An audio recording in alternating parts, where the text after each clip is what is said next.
नमस्कार दोस्तों, आपका अपने आपके इस YouTube चैनल में स्वागत है। आज आपको पढ़ाएंगे क्लास 10th जो सब्जेक्ट साइंस है, उसमें सबसे पहला पार्ट जो है वो केमिस्ट्री का है।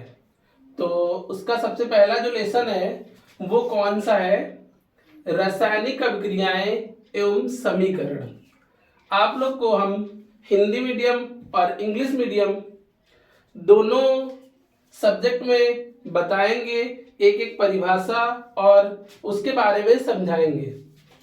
तो लेसन कौन सा है? फर्स्ट है। और सब्जेक्ट कौन सी है? साइंस, क्लास 10th है। तो सबसे पहला पार्ट जो है वो कौन सा है? Chemical reactions and equation. अगर हिंदी में बोले तो रासायनिक अभिक्रियाएं एवं समीकरण। तो सबसे पहले हम बताएंगे केमिकल रिएक्शंस किसे कहते हैं। तो केमिकल रिएक्शंस क्या होती हैं? सबसे पहले इसकी परिभाषा बताएंगे।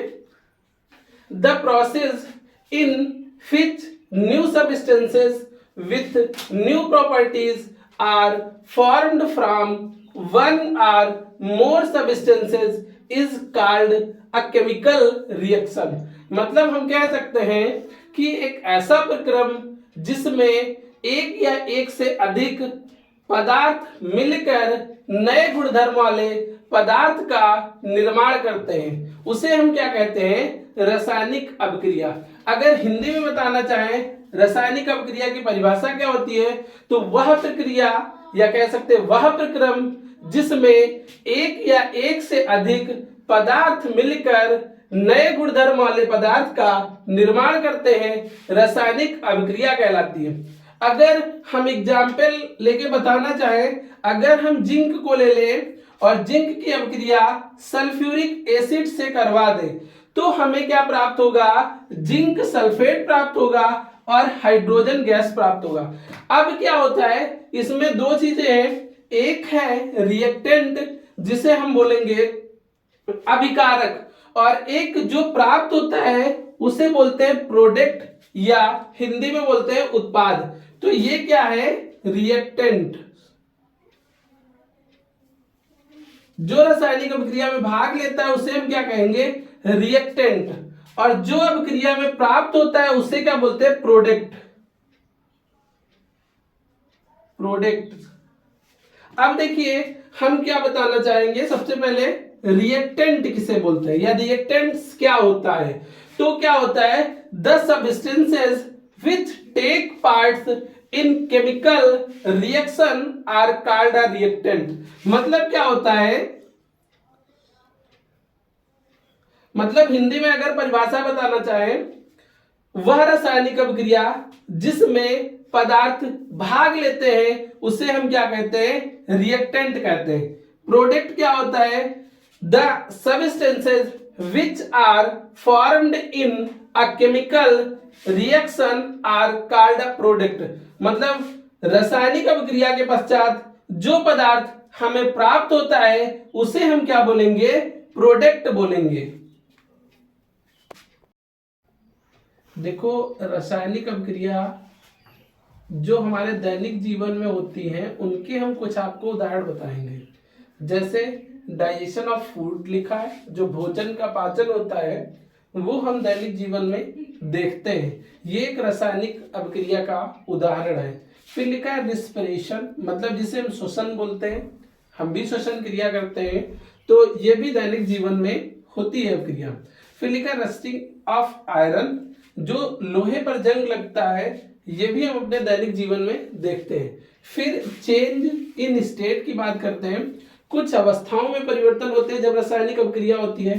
पहला चेंज इन कलर, मतलब रंग में परिवर्तन होता है। फिर सेकंड चेंज इन टेम्परेचर, जो तापमान होता है उसमें भी परिवर्तन होता है। फिर लिखा इवोल्यूशन ऑफ गैस, मतलब गैस का क्या होता है? निष्कासन होता है। देखो केमिकल इक्वेशन की परिभाषा आपको सबसे पहले बताएंगे। The symbolic representation of chemical reaction is called a chemical reaction. मतलब क्या हुआ कि जो केमिकल इक्वेशन की परिभाषा है वो क्या होती है वो आपको बता रहे हैं। क्या होती है? The symbolic representation of chemical reaction is called chemical equation. फिर इसके बाद दूसरी आपको परिभाषा बताते हैं केमिकल इक्वेशन की। A chemical reactions can be represented by chemical equation. It involves use of symbol of elements or chemical formula of reactants and product with mention of physical state। मतलब हम हिंदी में परिभाषा बताना चाहें तो केमिकल इक्वेशन क्या होती है? केमिकल इक्वेशन ये होता है कोई रासायनिक अभिक्रिया जब होती है तो अभिक्रिया जो होती है उसको उसके सूत्र, प्रतीक और से लिखना क्या कहलाता है? Chemical equation. अगर हिंदी में बात करें रासायनिक समीकरण की परिभाषा क्या होती है? रासायनिक अभिक्रिया का प्रतीकात्मक जो निरूपण होता है वो रासायनिक समीकरण कहलाता है। प्रतीकात्मक क्या होता है? कोई अभिक्रिया हो उसको उसके प्रतीक द्वारा लिखना प्रतीकात्मक कहलाता है। जैसे एग्जाम्पल में बताना चाहें, हाइड्रोजन ले ले और ऑक्सीजन ले ले तो क्या बन जाएगा? जल बन जाएगा। अब हम क्या करना चाहें, इस अभिक्रिया को प्रतीकों द्वारा लिखें। हाइड्रोजन का सूत्र क्या होता है? H2।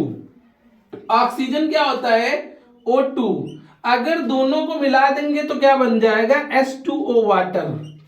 अब क्या होता है, ये अभिक्रिया बैलेंस नहीं है, हमें इसे संतुलित करना होता है। अगर हम 2 से जल को गुणा कर ले H2O को, तो देखिए यहाँ पर ऑक्सीजन तो 2 हो जाएगा बट हाइड्रोजन 4 हो जाएगा, तो हाइड्रोजन को 2 से गुणा करेंगे।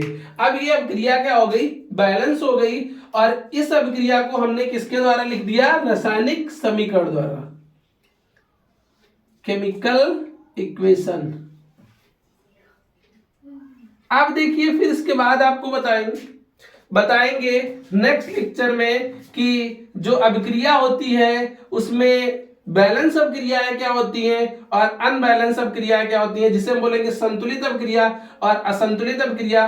और इस लेसन के अदर्स टॉपिक आपको नेक्स्ट लेक्चर में बताएंगे।